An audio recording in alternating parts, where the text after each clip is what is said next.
এই অনন্ত শেষ নাগী, যার ফনার উপর রয়েছে প্রায় 14টা লোক। পুরাণ বলছে এই কথাই, কিন্তু আরো অবাক করার বিষয় হলো এই সৃষ্টি শুধু আমাদের পৃথিবী নয়, বরং এক বিশাল 14 লোকের জগৎ।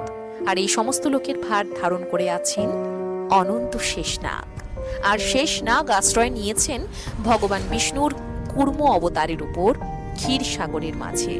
সেখানে যোগ নিদ্রায় শয়ান স্বয়ং নারায়ণ।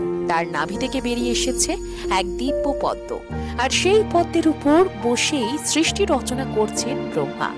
পুরাণে বলা হয় এই পদ্মের কাণ্ডেই সাজানো আছে পুরো 14 লোকের রহস্যময় বিন্যাস। কিন্তু প্রশ্ন হলো, এই 14 লোক কি কি, আর তার মধ্যে আমরা ঠিক কোথায় আছি? পুরাণ অনুযায়ী এই 14 লোক দুই ভাগে বিভক্ত, ঊর্ধ্বলোক এবং অধোলোক। ঊর্ধ্বলোকের সর্বোচ্চ স্থান সত্যলোক।